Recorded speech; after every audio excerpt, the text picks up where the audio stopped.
희소병으로 인해 태어나자마자 병원에서 집중 치료를 받던 영국의 한 아기가 법원 판결에 따라 최근 세상을 떠났습니다.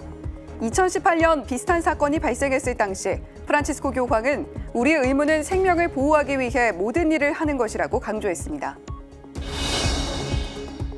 주교회의 정의평화위원회 노동사목 소위원회가 노동과 언론 보도의 문제를 진단하고 개선 방향을 모색하는 토론회를 열었습니다. 참석자들은 우리 사회 노동 혐오 문화에 우려를 표명하면서 진실에 기초한 취재와 보도를 촉구했습니다. 11월 위령성월 평생 어려운 이웃을 위해 나누고 봉사한 이들의 삶은 선종 이후에도 그 빛이 바래지 않는다는 걸 증명한 사람이 있습니다. 서울 청담동에서 30년 넘게 식당을 운영하며 이웃사랑을 실천한 고 문동남 베드로의 이야기를 만나봅니다. 시청자 여러분 안녕하십니까? 11월 16일 목요일 CPBC 뉴스입니다.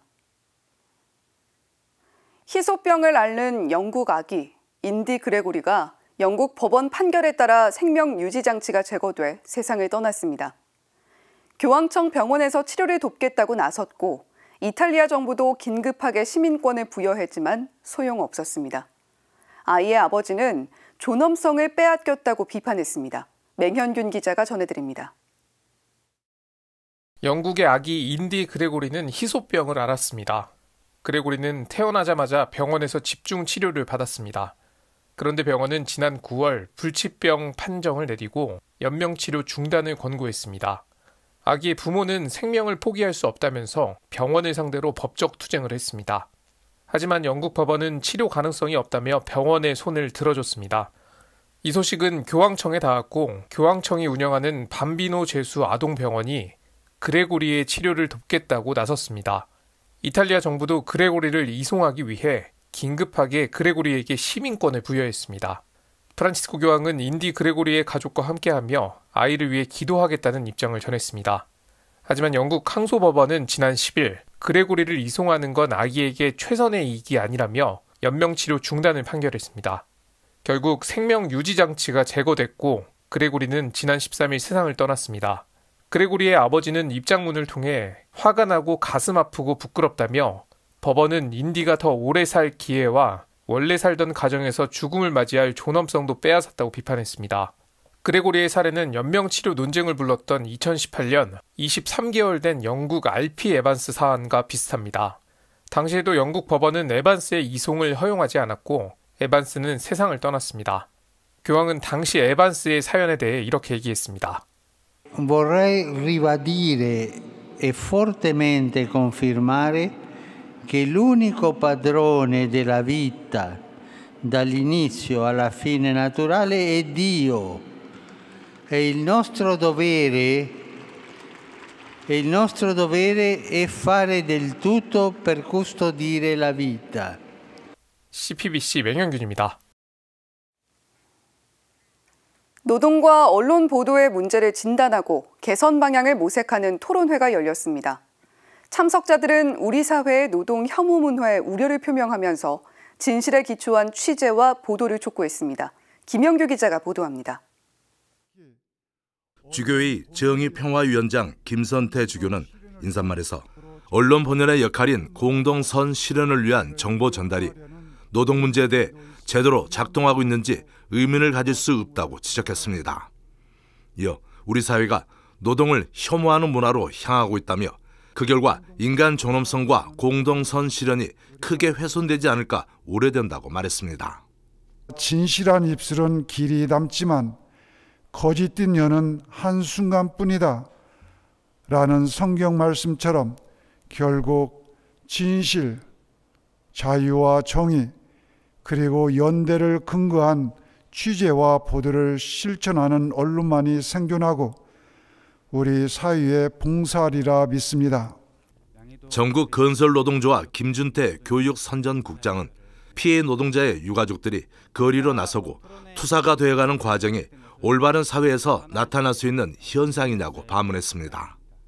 국가가 국민을 지켜야 되는 그 과정에서 잘못을 그리고 재발방지 대책을 인정하고 세워야 되는 것을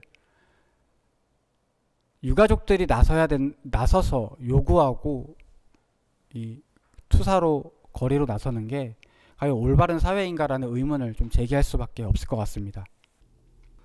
노동인권 저널리즘 센터 탁종렬 소장은 노동 전문가와 언론인, 언론 매체, 시민 노동조합 간 협업을 위한 네트워크 건설이 필요하다고 주장했습니다. 팩트체크 강화해야 된다고 생각합니다. 그리고 언론인들이 팩트체크할 수 있도록 전문가들이 저는 협조해야 된다고 생각을 해요. 그리고 그런 것을 통해서 만든 이 팩트체크 뉴스에 대해서는 모든 시민들이 확산해야 된다. 이것밖에 다른 답이 없다라고 생각합니다. 가톨릭 뉴스 지금여기 정현진 기자는 책임지고 화해하고 치유를 위해 손을 내밀 수 있도록 교계 언론이 역할을 해야 한다고 말했습니다. 상처 주고 상처받은 일이 있다면 그것을 솔직하게 고백하는 일이 더 중요하고, 그렇기 때문에 그런 과정도 겪어왔기 때문에 정말 친한 벗이 될 수 있다고 생각을 하는데요. 그런 측면에서 또 교계 언론이 해야 할 책무 중에 하나가 그런 공간과 기회를 마련해 주는 것이라고 생각을 합니다.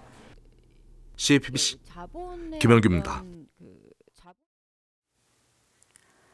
평생 나눔을 실천해온 서울의 한 음식점 대표.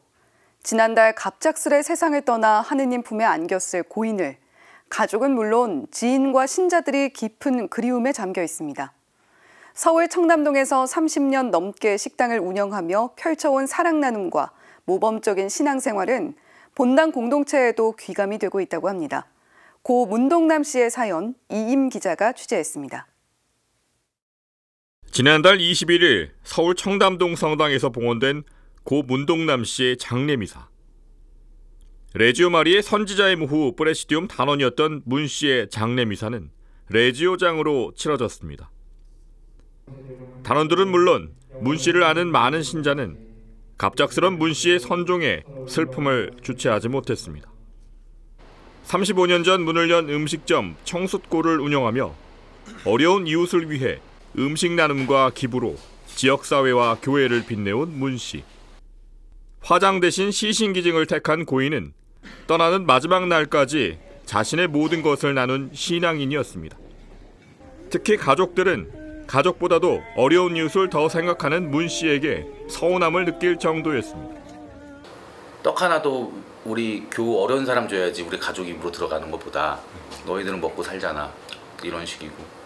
그중간에 이제 IMF가 왔을 때도 가게를 문을 닫아야 되는데 우리가 데리고 있는 직원들 살려야 된다고 해서 그걸 쪼개서 근데 우리 자식된 가족 구성원 입장에서는 좀 서운했죠. 문 씨는 이주 여성 쉼터 벗들의 집에 100일상 음식을 지원해 잔치를 열어주는가 하면 해마다 꾸준히 지역사회 홀몸 어르신과 미혼모 가정 등의 삼계탕 나눔에도 앞장서 왔습니다. 어느 날은 식당에 있던 쌀가마니를 도둑 맞았지만 문 씨는 가져갈 만한 상황이니 가져갔을 것이라며 경찰에 신고하려던 가족들을 만류했습니다. 이러한 꾸준한 나눔은 구청장을 비롯해 서울시 의회 등 지역사회에서도 인정을 받게 됩니다. 그동안 문 씨와 아내가 함께 받은 표창장과 감사패는 수십 개가 넘습니다. 40년 가까이 레지오 마리의 단원으로 활동해온 문 씨는 선교에도 앞장서온 적극적인 신앙인이었습니다. 늘 밝고 긍정적인 성격 덕분에 따르는 사람이 많았습니다. 늘 사람 만날 때마다 입교 권유를 하셨고 입당 권유도 하시고, 정말 제가 옆에서 볼 때는 좀 지겨울 정도로 그렇게 이렇게 소개도 하시고, 결국은 여러 사람들을 우리 레지오에 모셔오기도 하고 성당에 입교해서 세례도 받게 해주시고. 이별한 지 얼마 되지 않아 맞이한 위령성월. 아내는 남편이, 아들은 아버지가 몹시 그립습니다. 많은 걸 느꼈고 앞으로도 더 시간이 갈수록 느끼고 있는데요. 하늘에서 저희 가족들을 위해서 기도만 해주시고 지켜만 봐주십시오. 우리 가정, 우리 스테파노 미카엘의 가정에도 은총을 함께할 수 있도록 도와주시라고 언제나 기도하고 있으니까, 여보 당신 언제나 우리 지켜봐 주시고 잘 계시면 나도 또한 당신처럼 또 갈게. 여보 사랑해. CPBC 이희미입니다.